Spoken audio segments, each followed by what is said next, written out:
Virginia Colony, August 1731. The overseer's horse has been gone 3 minutes. Amechi counts the silence.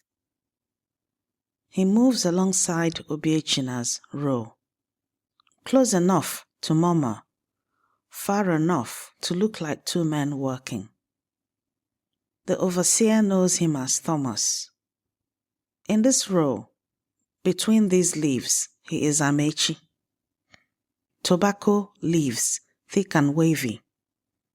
Nothing in them from home. He is from Oguta, where the lake sits blue-green even in Harmattan, and the breeze comes off the water at the same hour every afternoon. That breeze does not come here. He has catalogued every absence. That precision is how he knows what he is holding on to. Obiechina has not spoken in 3 weeks. Amechi speaks to himself. "Tell me her name," he says in Igbo. "Your mother's mother." Obiechina's hands move in the leaves. His face gives nothing.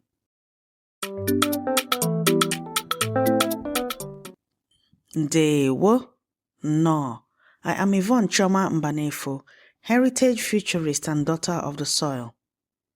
Welcome to Igbo Daily Drops, Episode 82, Week 17, Day 2, Tuesday. Today, the words that keep a lineage alive. You cannot erase a people whose mouths still hold the names. Ka anyị bido. Let us begin. Amechi repeats the question as a lesson. Ọ bụ nne m ochie, he says. She is my grandmother. Her name was Mbeke. She lived on the Njaba River. She knew every plant along that bank. He says her name at full voice. For one breath, this Virginia field holds a woman from Oguta who knew plants. In ordinary, the Ichie do not wait in Igboland. They travel with the living. Every night, Amechi recites his compound's names. Parents, grandparents, siblings. You say the names so the Ichie know you are still here. Obiechina has stopped. His chi is going quiet. Today, 3 sentences, the words that kept a people alive across 3,000 miles of water. Repeat after me. Sentence 1. Ọ bụ nne m ochie. In English, she is my grandmother. Ọ bụ nne m ochie.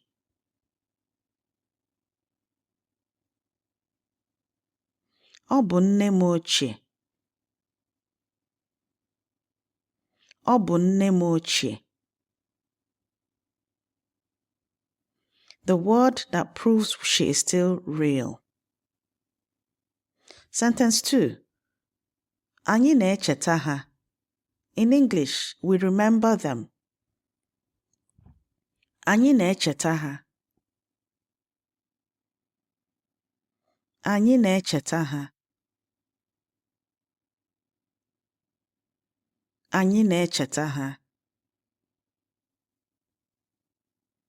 Sentence 3. Ha bụ ndị nna nna anyị. In English, they are our ancestors. Ha bụ ndị nna nna anyị.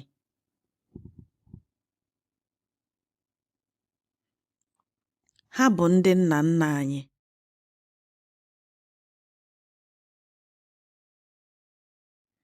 Ha bụ ndị nna nna anyị. Not the distant dead, the present company. Listening. These 3 sentences are in your free speaking workbook this week. Download them at learnigbonow.com. Driving right now? Just listen. The workbook will be waiting. Amechi stops teaching. He says the words instead. Not as instruction, as gift. Ọ bụ nne m ochie, for himself. Anyị na-echeta ha. Ha bụ ndị nna nna anyị. Present. Here, in this field. Obiechina's hands stop. He says one word. Nne. Lower than either of them remembered. Then once more. Ọ bụ nne m ochie. Something in his face opens. Not tears, recognition. A steadying. The word still exists. And if the word still exists, so does she.